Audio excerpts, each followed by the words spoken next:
Until only a few weeks ago, both Downing Street residents were saying it wasn't the right time for tax cuts. Suddenly today it was. The Chancellor announced a £20 billion package of business and personal cuts in taxation.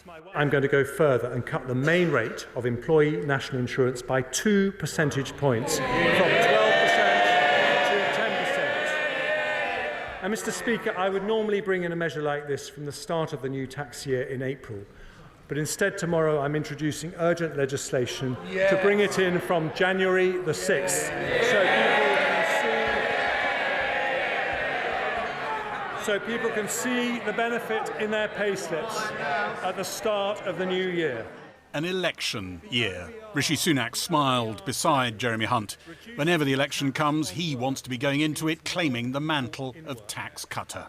Labour raised taxes in every single budget, but Conservatives cut taxes when we responsibly can. And today we do just that. We cut taxes to help bigger businesses invest. We cut taxes to help smaller businesses grow. We cut taxes for the self-employed who keep our country running. And from January, we cut taxes for 27 million working people whose hard work drives our economy forward. The national insurance change amounts to giving back £9 billion in personal taxation today.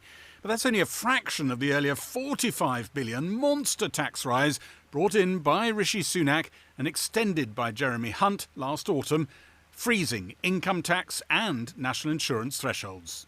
I think that we can forgive taxpayers for not celebrating when they see the truth behind today's announcements.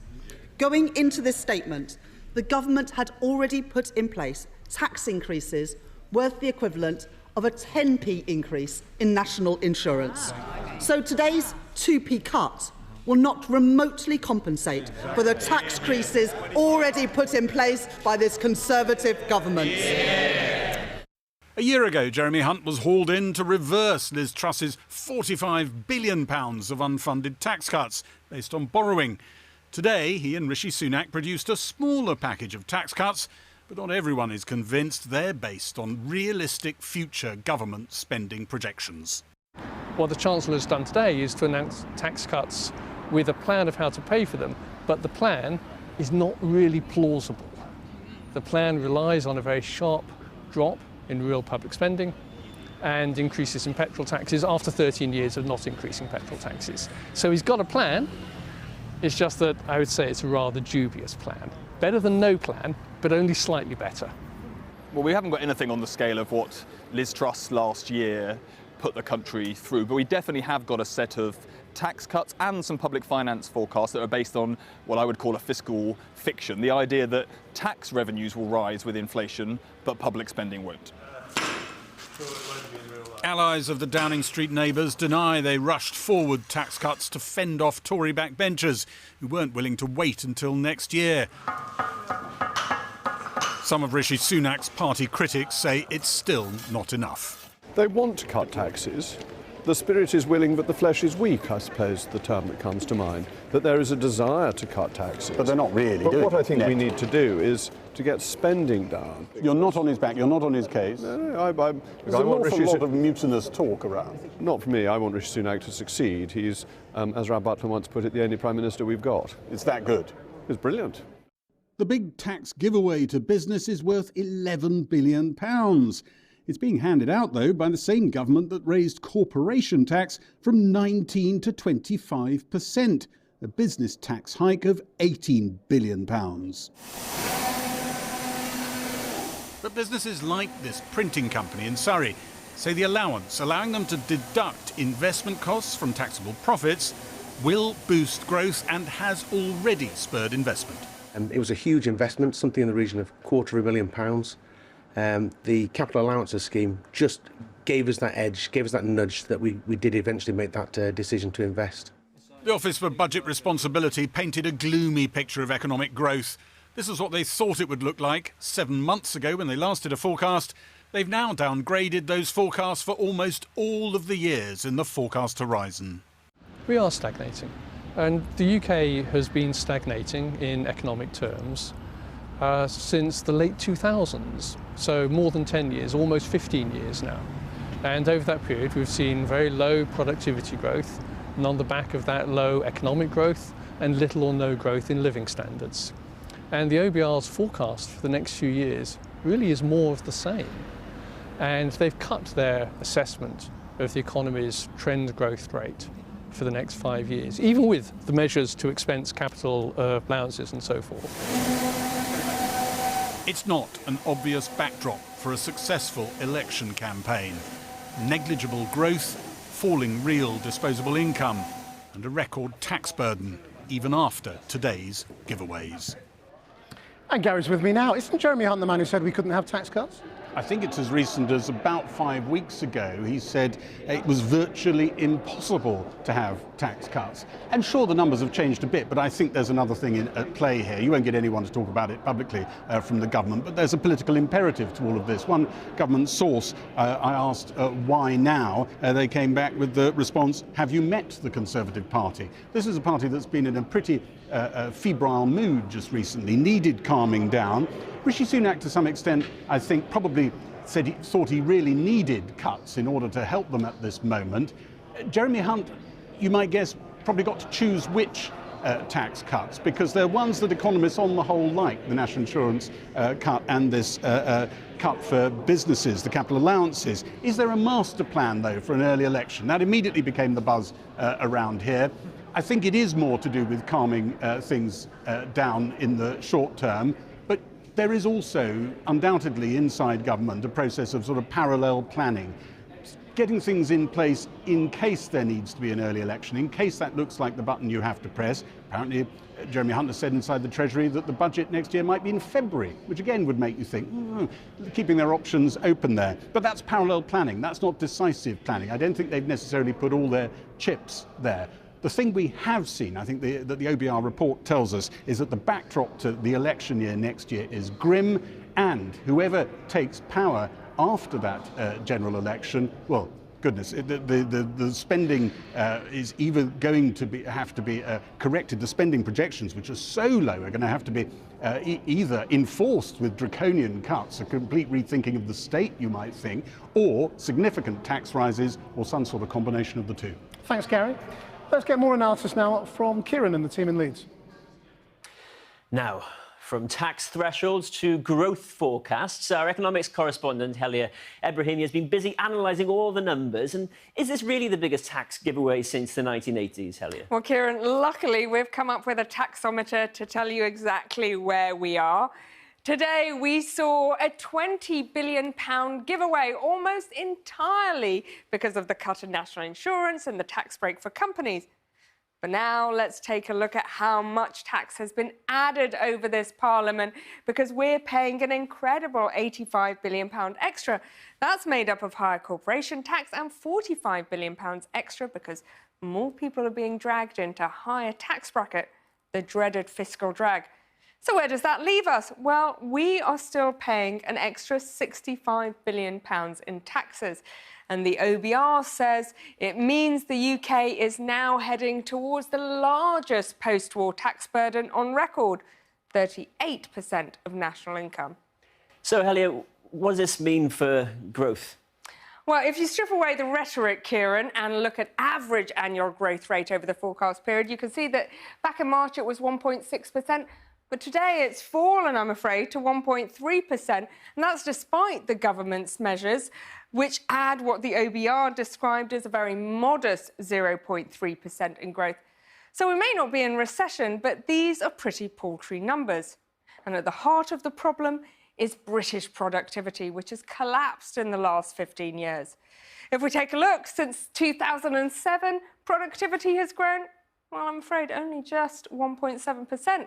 If we go before 2007, you can see productivity grew by 27%. Now, that is a major challenge for the government now and after the election. So, given growth is weak, productivity is weak, how has the Chancellor found money for tax cuts? Well, here are a couple of Mr. Hunt's secret weapons. First, you've got inflation. Now, this is going to linger for longer than expected, which is actually incredibly helpful for the government. The economy grows, salaries grow, and taxes grow. Now, the Resolution Foundation say this has helped give the Chancellor an extra £88.5 billion. And the second trick? Well, public spending.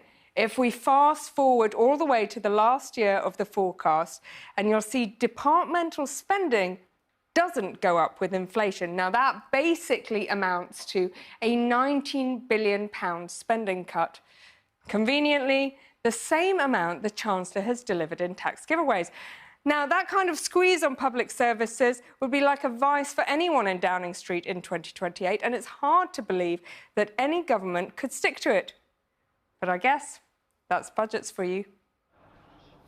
Thanks. Well, I've been speaking to the Treasury Minister, Gareth Davies, in a noisy Victoria Gardens just outside from here.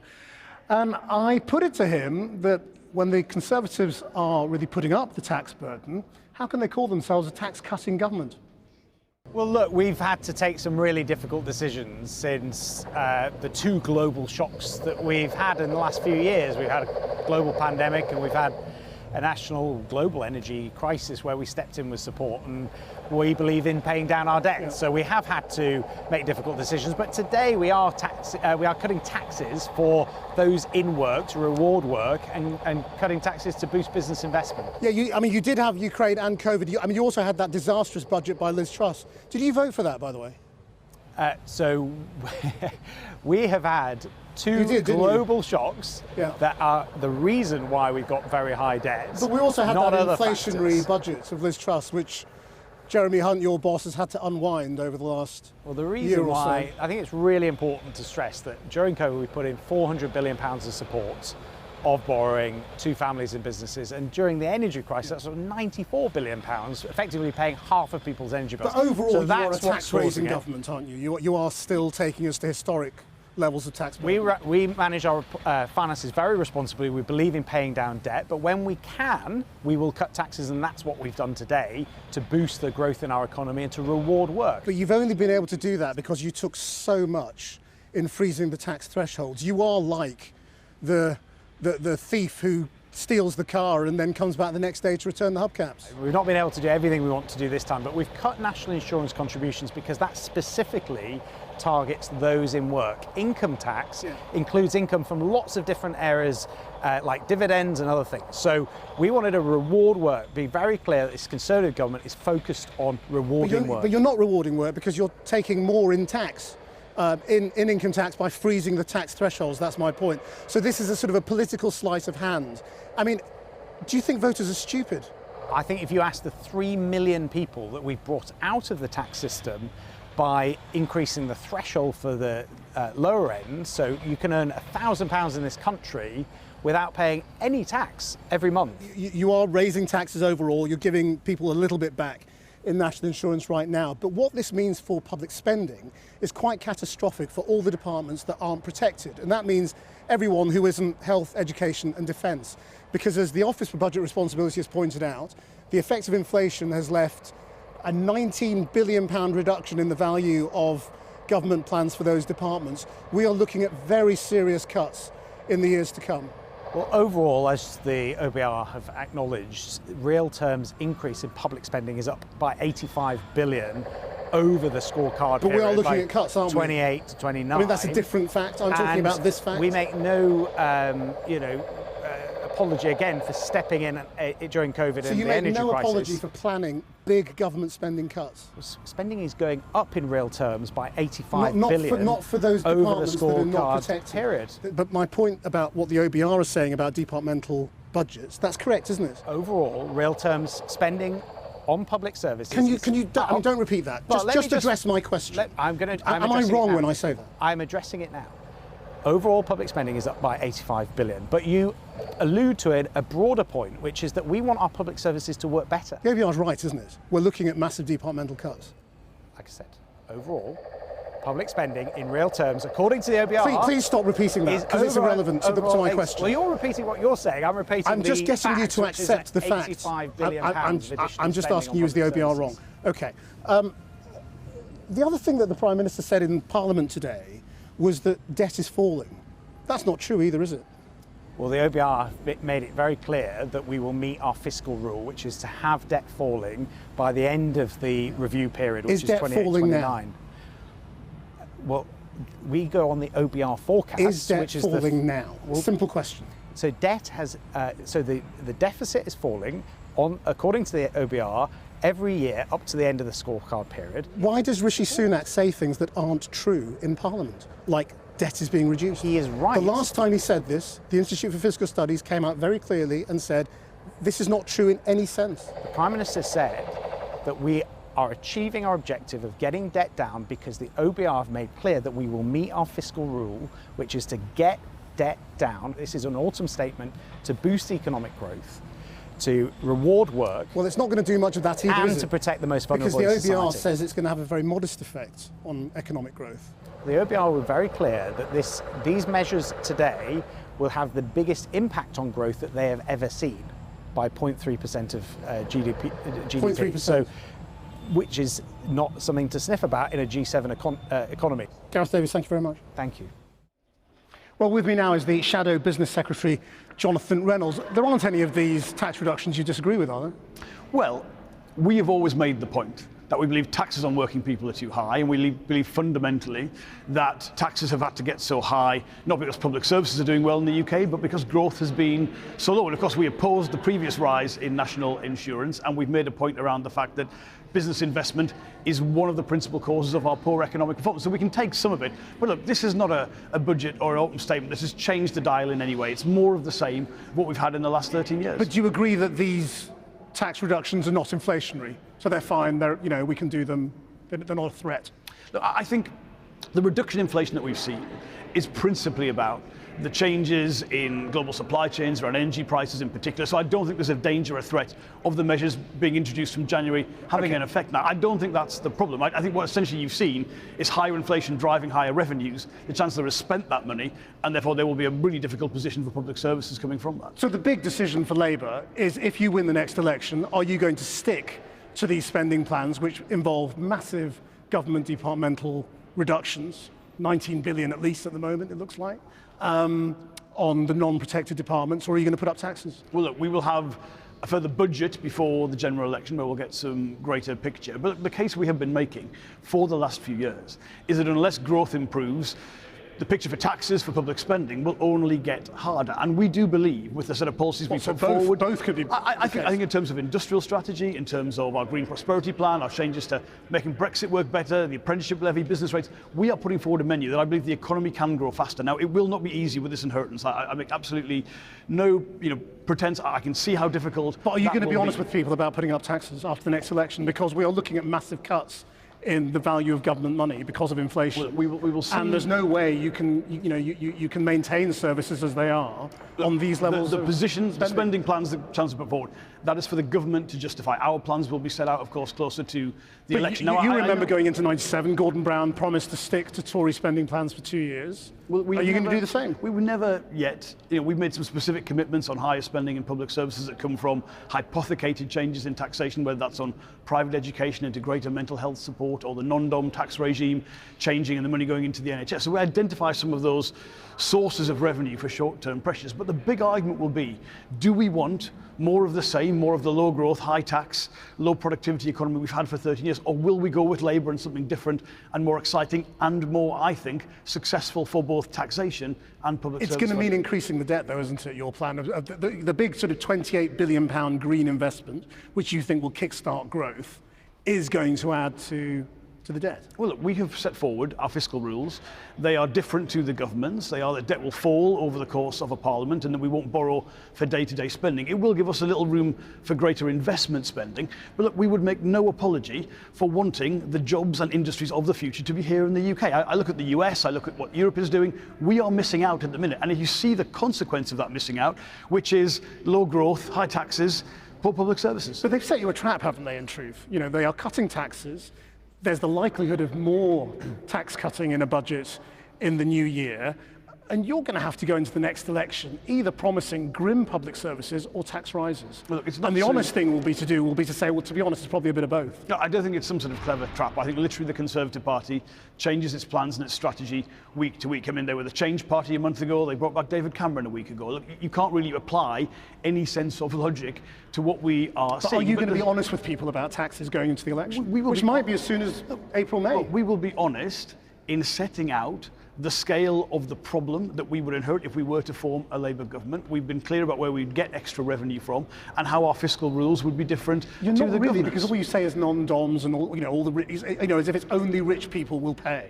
That's just not sustainable, is it? When you look at these sorts of numbers that the OBR is laying out today, well, the biggest fall in living standards on record. If you're going to do something about that, you have to spend money. Well, let's be clear. When we are talking about scrapping the non-dom tax regime, or we are looking at changing how private education is taxed in the UK, that does bring in billions of pounds. I mean, let's not get to a stage where we're not saying that is not going to make a change. Well, I think actually you would bring in significant revenue with both those changes early on. But the longer term argument, whatever specific proposals we put forward on taxation, would have to recognise that unless the economy grows faster, if we continue with growth under 2% in the long term, this will be a country with an incredibly challenging set of national finances in the context of a population that's getting older and the changes we've had with coming out of the European Union.